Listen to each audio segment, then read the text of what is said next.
So this is Brandon Chase, and I'm here with Andy Gill. And in this crazy internet age that we live in, Andy's another example of someone that I met from afar and became an admirer and reader of his blog. You can find that at andygill.org, I think. Is that right, Andy? Yeah, that's right. .org, You yeah. got it. And I've been reading Andy for a couple of years now, and we struck up a online dialogue through email and text and Facebook, and thought it'd be cool to get together today and just share a little bit of our life and hopefully bear some fruit for those of you who are listening and watching. So, Andy, thank you for taking some time. I really appreciate it. Yeah, man. Thanks for having me. Yeah, sure. Just as a way of introduction, why don't you just share a little bit about you, your background, and maybe get into some of the inspiration behind your writing and even your ministry behind that. Yeah. So background is I grew up within white evangelicalism, and I emphasize the white part because I'm adopted. Okay, cool. I was adopted, and so as opposed to I guess Korean evangelicalism, which there's definitely a lot of those Korean evangelical churches out there, but I grew up in white evangelicalism in North Carolina. So if any of y'all here see y'all right there, it's because I grew up in North Carolina. Hey, you're speaking Texas language. I understand that. Yeah, man, it's I think you're pulling it out of me a little bit more too. I hear you got that draw, and I'm just like I really am craving biscuits and gravy right now. But yeah, I grew up North Carolina. Dad was a pastor. He planted a church and had conservative leanings. It was an evangelical free denomination, and I yeah, skip over a few years, moved to New Jersey, and I then wound up in college at Eastern University. Okay. And then right out of Eastern, I went into the pastorate, and then kind of that's where I kind of hit an impasse, hit a wall, and you know decided I needed to take a step back. And in taking a step back, I decided I needed to take a step out. Mm. Yeah. That's fascinating. Talk about that more. So you're what we would call a PK down here, a preacher's kid. Did you know hmm early on that you would maybe follow a similar path into the pastorate, or how did that develop? Yeah, like how did I decide to go into the Uh pastorate? huh. I mean, it just seemed like it seemed like it would be, I guess, different than what I grew up in. And just reading through scripture, I think it was my values that really attracted me to Jesus and to Christianity. And so I wanted to go into the church and kind of reflect those values with like-minded people. That didn't end up being the case, but we'll get to that stuff Sure. later on down the road. But yeah, I just felt like being a social, even though I'm introverted, a social introvert. This was the place for me to build relationships and to do justice and to reach those who were in need. And so, that was really what drew me into becoming a pastor. That's awesome. And so you said you hit a wall, and that led you to this season of not only stepping. You said, how'd you put it? Step away, but step out. So it seems like you Yeah. went even further than just taking a break from everything you Well, had known. yeah. I mean, I guess kind of the reason why I went in pursuing and just wanting to be around, like, I mean, so the way I said it, and I'm kind of like in process, and again, this is what we'll talk about later too, but in process of what I call de-Christianizing or just deconstructing my faith right now. I'm like trying to weed out my evangelical verbiage, Mm-hmm.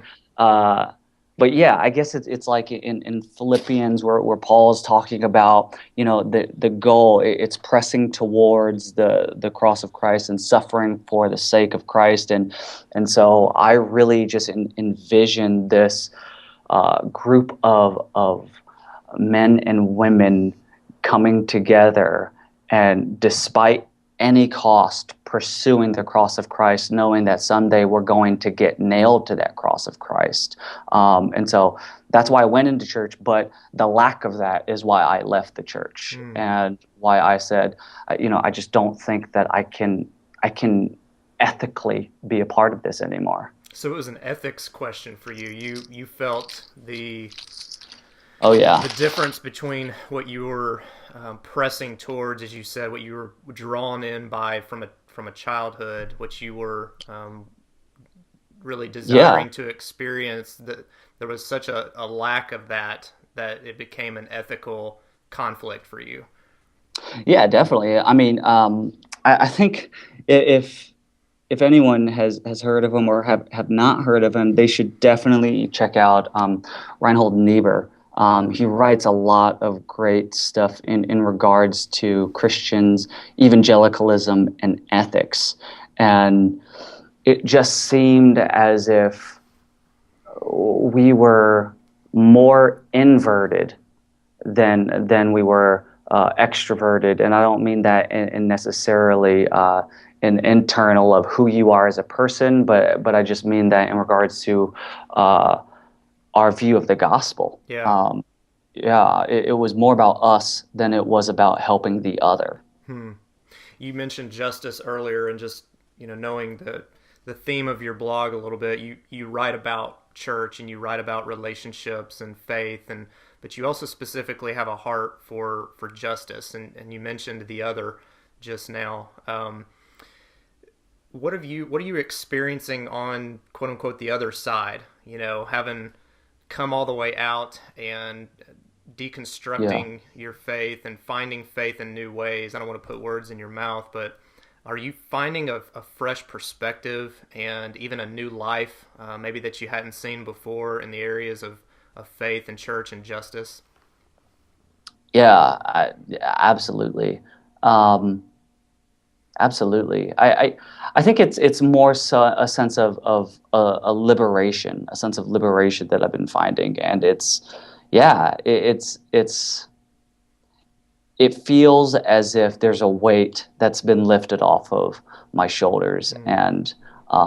and almost as if I can now function. I was just talking to a guy named Josh Packard, who Yeah. just he's a sociologist at the University of Northern Colorado, Yeah. and he just did a study on what he labels as the duns, and Mm-hmm. he said that the duns, the people leaving the dechurched, they're leaving because they're not finding meaning and they're not finding purpose, or reason enough to stay in the church. And the most shocking aspect of his research was that these people leaving are the most active Right. people in the church, and this is socially, fiscally, and in regards to responsibility, they are the people who I guess run the church, but they are not feeling as if the pastors are giving them enough responsibility in which they would label as meaning. Mm. And so they're like me, leaving, searching for something more meaningful. And yeah, I guess it's kind of like it's liberating to not have, I guess, what I felt to be a chokehold Mm. on me, staying a threat or a means of manipulation. If you leave, you know, you might go to hell. If you leave, Right. we're not going to associate with you anymore. So, Yeah. Well, and that's I have a similar journey, not really birthed out of a being hurt by anybody, but really I mm, resonate with the idea of knowing that there's something more than what I had experienced. And even though I mhm, walked through most of my life, I'm 35 now. Grew up in the mm, church, was raised in the church, really to the point where you take it for granted. And but it wasn't until 4 or 5 years ago I had a bit of a spiritual crisis in my life that the Lord really revealed Himself. I really saw Him in a fresh way for the first time, and began to understand the grace of Jesus, and that there was something more than the Sunday morning faith that I had had for about 30 years. And yeah, so that was the impetus behind being drawn into something more. And for me, I didn't even know mm, there was a category to this, but I became one of those dones as well. But the interesting thing is that being done with the one thing in so many people's minds means that you're done with the Lord, that you're done with Jesus, you're done with whatever we think Christianity is, and it couldn't be further from the truth. The fruit testifies to the fact that there's an experience and a relationship and a depth and a joy being a done, at least for me in our context and in my family, that I didn't even know existed before. Yeah. I too was a part of the research and interview of Packard and his team, and I'm anxious to see what comes out of that. Oh, so he interviewed you He didn't, for but the research. His one of his counterparts, one of his research Oh, counterparts did. interesting. Yeah. So you took part in, okay. What kind of questions did he ask you? You know, they really just kind of wanted to hear testimony about my journey, just about the experience. And so for me, I come from a Church of Christ, a really conservative background, and in the process of really what it was the desire for more for me was a desire to see corporately and communally the same kind of rebirth experience that I had had on a personal individual level. And so maybe what you kind of saw early as a child, I began to see, or in school, as you put it, not necessarily as a child, but I began to see a little bit more into adulthood, which was, man, there is a massive difference between what I'm experiencing in the Lord, some of it in community, but it wasn't church as I had, been told what church was. It wasn't in the pew on Sunday morning when we all gathered. It was spontaneously in the evenings in a living room. It was in different ministry events with other people. And I had this desire really to see that on a broader scale, corporately and communally. And in communicating that desire, it was as if I had lobsters crawling out of my ears or something. I mean, it didn't resonate with the people that I had associated with in the system, in the institution. And I didn't have any of this understanding or vernacular or vocabulary to describe what I was going through at that time, but I was being drawn to something more. And for me, becoming a done was a necessary step of continuing on with the Lord. It was as if I had come to a crisis of decision where I could stay where I was and keep getting what I would get and be frustrated, or I could do something very radical and scary and different.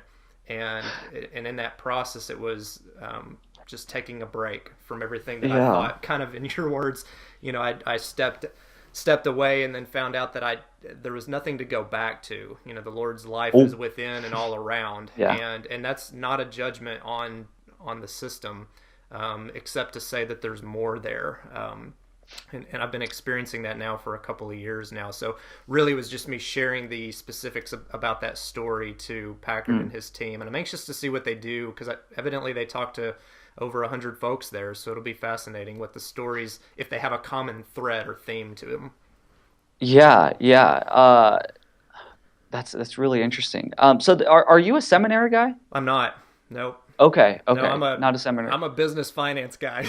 Oh, dude. So, yeah. That is the better way. I have a tent making job, and it's really awesome to see how the Lord has allowed that to free up time and resources to experience Him on deeper ways and to share that experience with others. So that's a lot about what my ministry and writing is about, is I have the capacity and resources and time to do that. So just try to steward it well. Does that mean you're super rich when you say I have the resources and the time? Resources more along the lines of I'm balling. Time.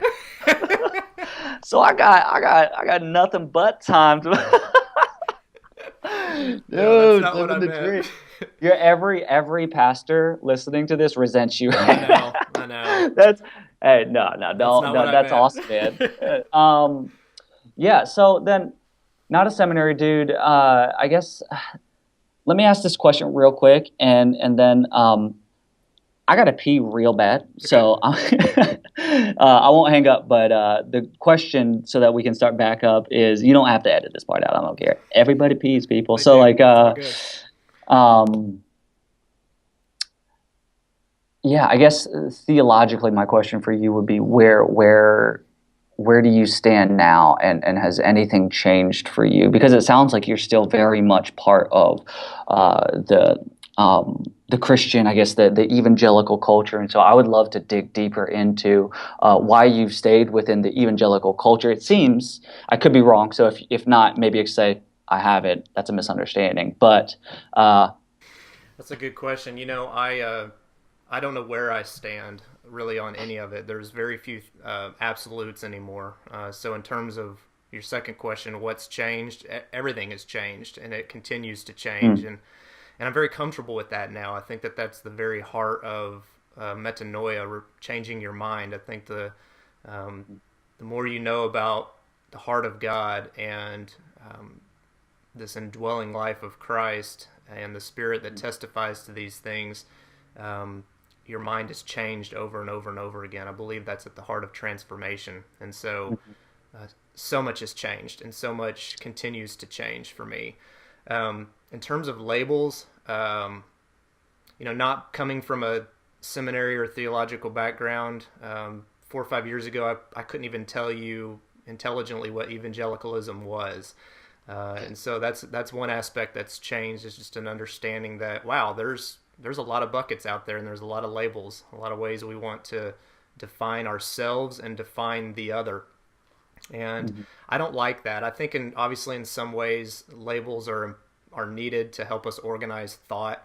But I think in so many other ways, transcendent ways, they're very unhealthy. And so, um, I'm, But I I'm a guess bit of a misfit. yeah, I don't fit in any certain church structure or definition any longer. yeah, I'm yeah. okay if somebody were to peg me as evangelical. I'd be okay if they didn't. What I know, what I know is that God is love, and I see Him perfectly revealed in Jesus. And Yeah. Jesus says that those who know Him will be known by this nature of love. And theologically, um, I really have been just enjoying and reveling in exploring our inclusion in the Trinitarian life, our inclusion in this fellowship of love from before time.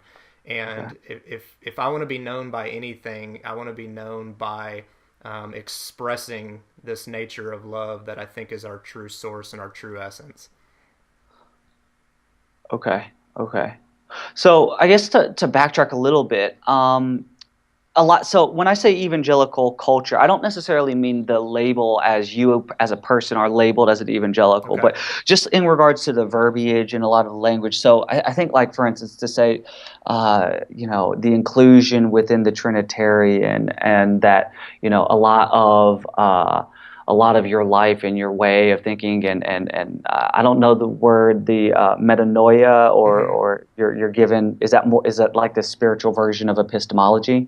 Metanoia is just that Greek word for what we call repentance, which Okay. would be the change of mind or translation. Ah, So, I see. So yeah, then, like, okay, okay. So I guess even that too, like, just how repentance and how repenting, I guess, will impact your relationship with God and being engulfed. And so all that language, I think, is it's very Christian, and we can even throw away the term evangelical, but it's very Christian to use that language and that verbiage, which is fine. Absolutely sure. nothing wrong with it.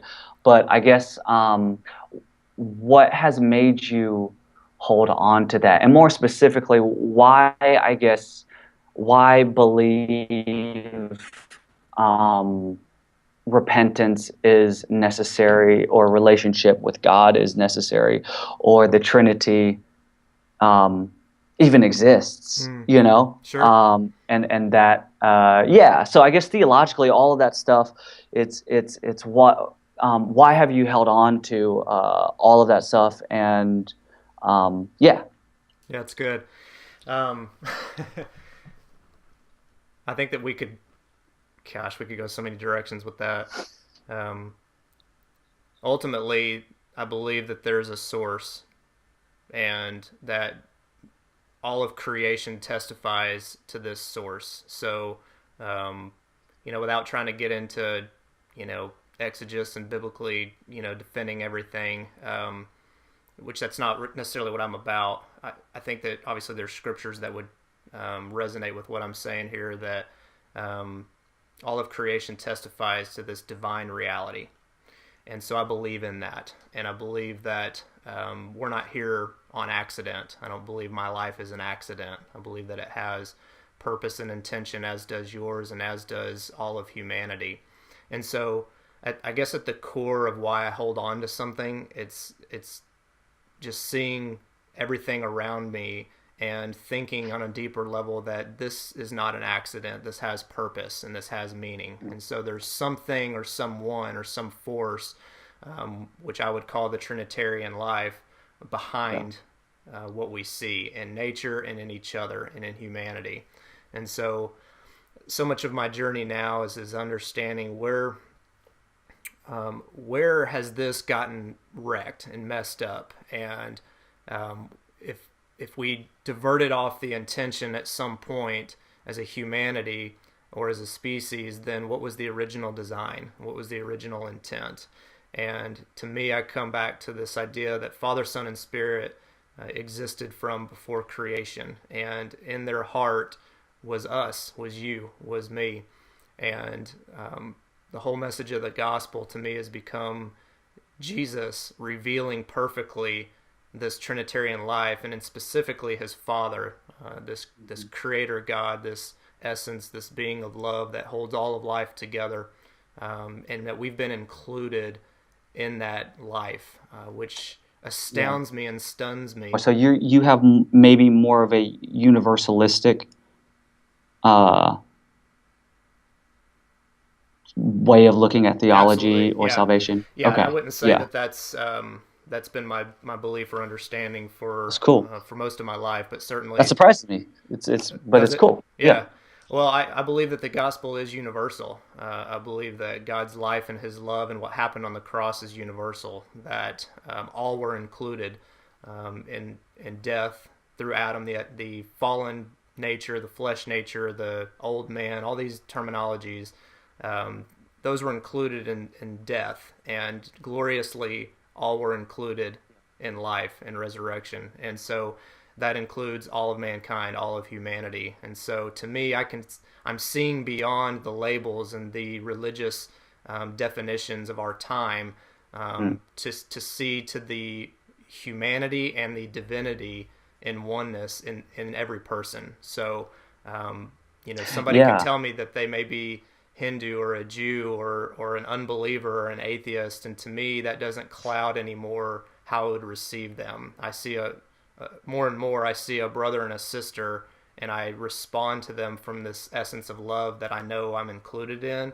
And I believe that that's our calling as Jesus followers, is to manifest that love to and through them, and to see them in their true form as well. The inclusive nature of the gospel is a very earth-shattering realization to me, with what you would call evangelical or Christian lenses and mindsets growing up. A lot of that's being, for me as well, deconstructed, or to use your term, de-Christianized even. And I'm really, really I'm glad about that. The litmus test for me all along has been following the fruit. And when I have an expanded understanding of who God is, an expanded appreciation and love for Christ, and here's the real one, for myself and for others, for any others. When I can sense in myself an expanded appreciation and love and inclusion and acceptance of anybody and any circumstance, and that's being fueled by this idea that, hey, we're all included. We just may not all be actualizing or realizing our inclusion, and that to me has shaken what I see as salvation or being saved. Completely redefines the idea of heaven and hell for me. And so I think we're continually being saved every time we recognize our own inclusion and the inclusion of all, and we live from that place of love. Mm. And that's you talked about what's changed. That right there is probably the Yeah. biggest thing that changes, has ripple effects throughout every system of belief that you might have erected or believed before. Yeah. Yeah. So I guess how does that pragmatically, I guess, what does that look like in regards to change for other people listening in? Because I guess a lot of what it like triggers in my mind is I just remember all the pastors tell, and let me say this: I'm not projecting this upon you. I know this is not you, so please don't hear. I just want to preface it with that. But a lot of pastors, they would say, they would echo a lot of similar sentiments within, especially progressivism, right? And they'll say a lot has changed, but really, I guess taking a look at progressivism as I've been dabbling within it, nothing has changed. Very little action, and it's still, I guess, a bunch of exclusivity Mm. and privileged white males, particularly using people of color to leverage their platform. And so I guess it's a question of as MLK said, freedom is not given or handed to you; it must be demanded.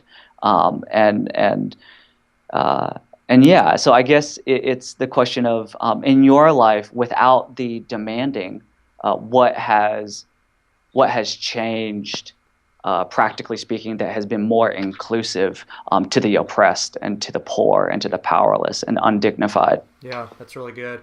What you're talking about is, you could almost say that the progressivism in some ways is the new fundamentalism, the way it's practiced. Yeah, yeah, And I would agree with that. If it doesn't look like Jesus, if it doesn't look like stooping down to the prostitute and including her and your own given forgiveness, if it doesn't look like healing to the sick and releasing the captives and giving life to those who don't have hope, then it's not the truth. It's not the real thing. It's just like you said. It's something other. It's some platform or some other motive for self yeah, or something else. And so, practically for me, a lot of it comes back down to this praxis of church. Where before church might have been something to do, learning to practice life as mm, church. Church is life, a way of being, which is a way of including and loving. And so, bring it all back down to relationship, because that's where we live. I've got specific relationships that some have been completely redefined, because there's no longer this thing holding it together, this idea of a common place to go worship or a common denomination or way of thought. And mm, in that sense, those relationships have been redefined in a way that they're, there's some different level of involvement there. Um, the Lord has shown me through that there's grace for that. As I was very recently of a similar mindset, that's not something to be judged. It's not something to remain and hurt over. But I can continue to pursue in love and in conclusion certain others that may have hurt or spoken bad about myself and my decisions and my journey. So that's one mm, example. But then on the other side, there's these other relationships that are completely new and redefined in a totally different and fruitful way, where before, when I might have been the outgoing, church-going Christian kind of person, inviting people to be a part of whatever, my church, or come with me to this or that, or come listen to this sermon, it'll change your life, whatever. Never got any response, never got anywhere, never really had any depth of relationship there. mm, And in fact was looked upon with quite a bit of cynicism and distrust. And as I began, with no intention for this, but as I began to just come out of that and start to live a different way, which was it didn't include the specific gathering at a specific place, but it including looking for relationship that already existed and simply being present in that with a mindset of service and of love. It began to open up doors and new realities that I hadn't either seen before or that weren't given the space to breathe, to grow before. And we've got some specific relationships that, we had tried for years to evangelize or to, invite to come to church with us or to whatever, because they needed their life change, right? Because we had it all together and they didn't. But it was never got anywhere. And now these same relationships are so fruitful, and it's a two-way thing. I get life from them, they get life from me, but it's all maybe around breaking bread at the dinner table, and it has nothing to do in its vernacular with church or Jesus or any of that, but it's all just been instituted and allowed through a mindset change, which is, look, these people are no different. There's no out there and in here. There's no us and them or in or out. This thought of dualism has completely been broken down, where I can just see myself and the other and them and me and just be. And I know that sounds really mystical and not necessarily concrete, but it's the best way I know to say in practicality. That's how I'm experiencing it in relationship. Just being open, looking for what the Lord is doing in every relationship I'm in, even if that person doesn't profess the Lord or know the Lord, as I might call the Lord. It's still a person in the image of the divine, right? And if I see them that way, and I see that they're a brother and a sister, and that there's a purpose behind our relationship, it gives so much space for life to happen there. And that's been the most practical change in this different way of thought and different way of living. And there's so much fruit behind it too, in depth of relationship, and to the common evangelical way of looking at it. There may not be, these terms, or there's not salvations or baptisms or, whatever, but there's life there. And I don't know any other way to describe it, but yet in my spirit and my core, I know that it's right. I don't know if that makes sense. I think it makes sense to me. I hear you saying, I think that what I've come to find is we're all in different places in our journeys, and I just think that my hope for the church is that eventually we can get to a point in which, yes, first step is, I think, being open, as I hear you saying, and receiving depth into relationships, and even renewing and restoring just one's philosophy and outlook of life from what they previously knew. I think from again, as a person of color, as a non-white, growing up within white evangelicalism and within the church, and being in progressivism and experiencing parachurches and et cetera, and I think that it can be frustrating to not, I guess, not see, to understand that there's a process and that there's a journey, and that for people of color to be included within a white life, and when I say people of color, I mean oppressed people. So I use that more in the in the social cultural definition, as opposed to the biological. But our whole lives we've been hearing wait. Our whole lives, we've been hearing in time. Now's not the time. Right. This is a process. This is a journey. And so I think it's just trying to encourage and figure out what the most productive possible way to encourage people to kind of move into the hood. Yeah. If you really love Jesus and you really look at them as divine, then why would you not want to be living next to Jesus? Right. And I think what it comes down to is again, it is, I think, the grace of understanding people need to rework their given epistemologies, philosophy, and way of thinking, and then way of going about life as they slowly but steadily implement it into their new life. But at the same time, I think that my frustration comes when I hear people call me like the divine, or say Eric Garner's like the image of God, or any African American, Black American, Haitian American, Jamaican American is like God in his image.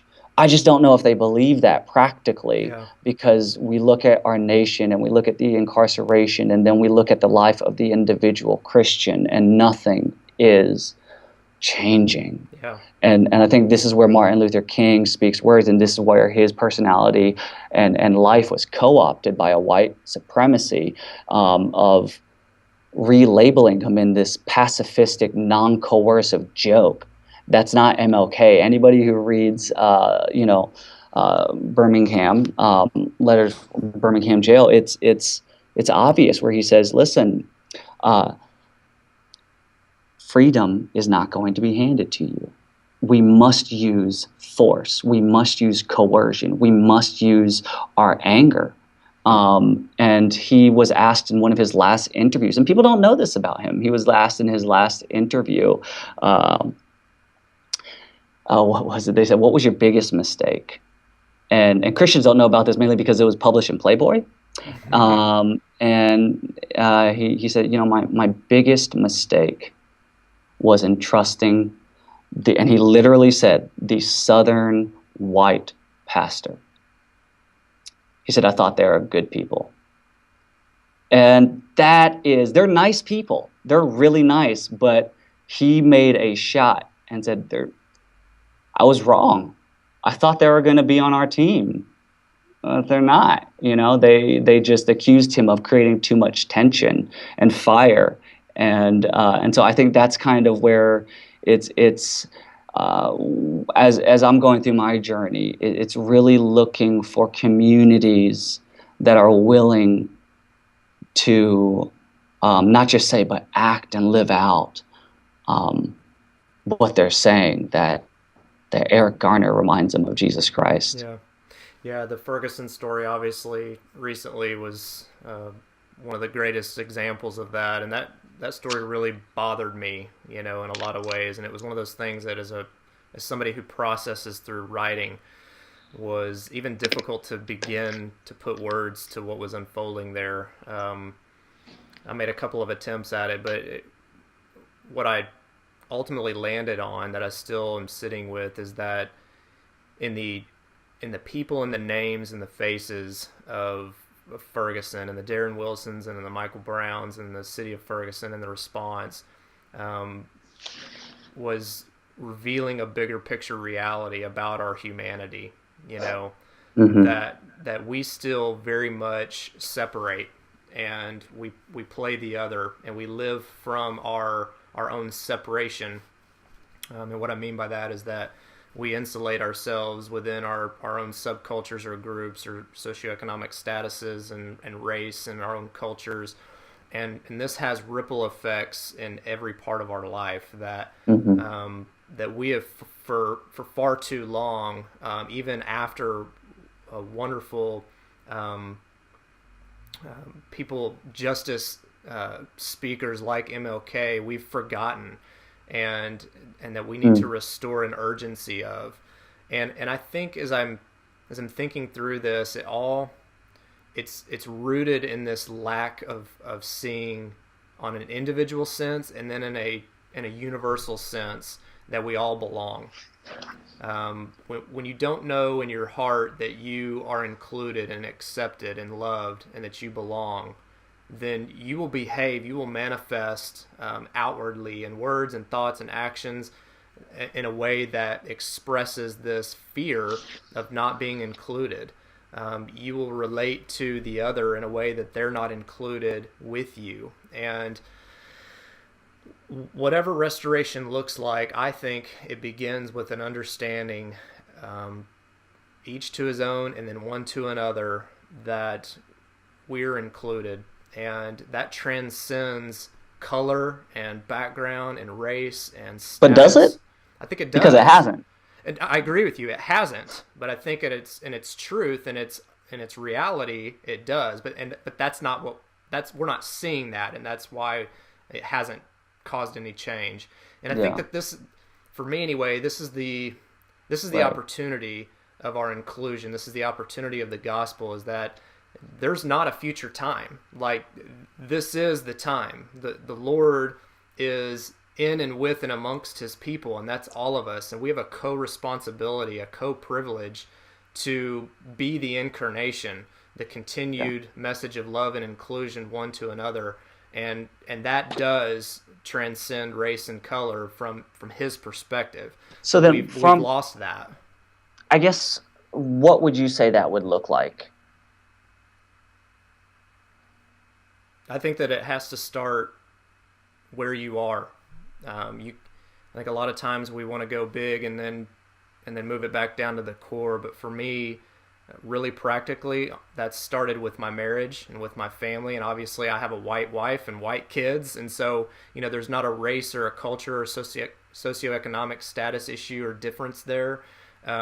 But certainly there can be bias there, and in seeing my own biases and my own um, inclination to compete or to separate or to be better than, um, in community, living that from a very core center of myself and my family outward, has Yeah, I yielded agree. yielded fruit. Like, it starts where we are, but it usually ends where we are too. And so I guess the question is then how do we get beyond where we are? Yeah, I just think that love is the greatest motivation ever, and most people are motivated by the alternate motivation, which is fear.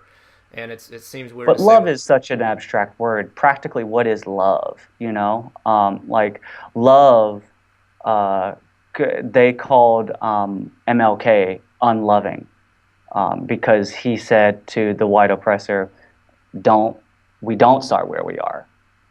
We go where they are."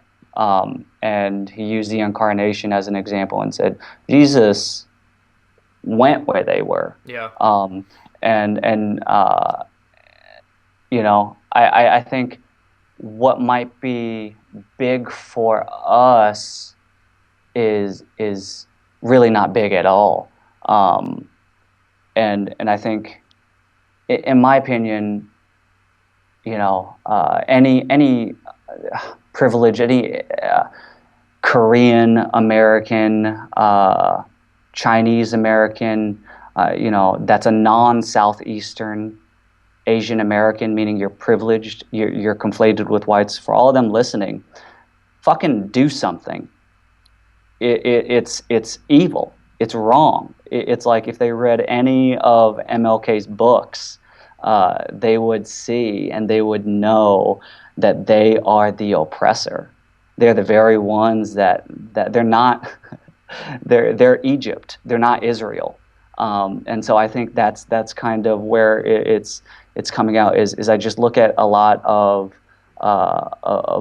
privileged communities, and it's and I live in Princeton, and so I'm surrounded by yeah, one, and nothing is happening, and yeah. so it takes risk, and it takes giving your life, and yeah, it's just extremely frustrating when lives and people and 12-year-olds are being shot and killed and murdered, and we just say, well, that's sad. Yeah, totally agree with you. It makes me think of love. The greatest expression of love was its cruciform nature. Um, Love allowed itself to be killed for the other, and that's what MLK did too. And any any restorative justice will have that same heart. It will align itself with the victim. It will be the victim.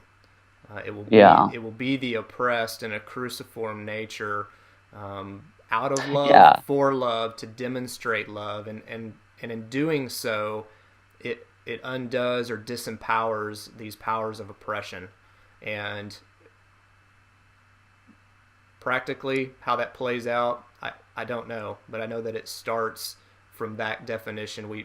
It was defined for us on the cross in the cruciform nature. Um, but the powers continue to be lived from, to continue to be believed in, continue to be yeah. aligned with, and And I think that's the I think anarchy that that's needs to happen. I think and I'm hearing constantly, and again, I'm constantly growing and learning and trying to understand how I can engage these conversations constructively and productively. And it's a thin line to walk, because as I was just saying, in MLK's ministry, he came to a point and said, this was a mistake the way I went about things. And so I think that's taken into consideration, and then the differentiation between what's good and what's nice. But I also am hearing echoed through, privileged, privileged white America and privileged Asian America, and again, to emphasize non-Southeastern Asians. They're saying, I don't know what to do, and I think that that's a genuine. I think that is a genuine statement. They don't know what to do. And I personally believe we do live in a good, benevolent world, and a majority of people are good and benevolent.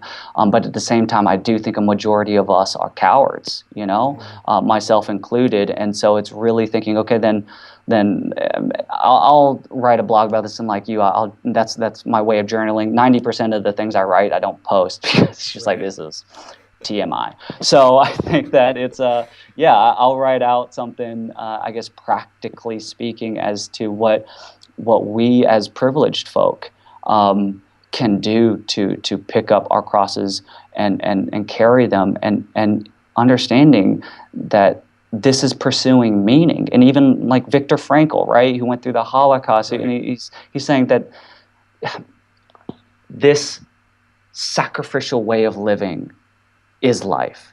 Yeah. And as we see in Jesus, it's in our death that we will actually find life. But the thief, he comes to steal, kill, and destroy. And so it's really trying to avoid those grips. And I think the thief looks a lot like comfortability. Yeah, it's good. And so yeah. There's a lot more to talk about there. I know you're just about out of time, so we need to wrap up. But I want you to know that you've challenged me just in our conversation today to think on deeper levels about justice, and more than just the how, but the what and the when and the with who, and all the practical in the dirt grittiness to what it looks like to align yourself with the oppressed. And so I think that's a message that needs to be shared and continued to be talked about. So thank you for your part of that. I'd love to continue to be a part of that with you. Dude, ditto. I've also followed you for a couple of years after we've chatted, emailed, all that, and man, I definitely I'm starting a justice initiative with a bunch of guys, and it hasn't launched yet, and it's in its beginning stages. But I'd love to chat with you. Yeah. When we cut out of this, and see if you want to be involved in that. So awesome. Well, thanks for the time again. This is Andy Gill. Be sure and check out his blog at andygill.org. Subscribe there. He's got a podcast coming up as well. Someday. Yeah. You won't regret that investment in time. So thank you, brother. Really appreciate it. And Brett, what's your stuff? It's brandonchase.net. And then my podcast is Real Life Radio, and you can find that on iTunes or on my blog. Awesome. Thanks, Brandon. Thanks, buddy.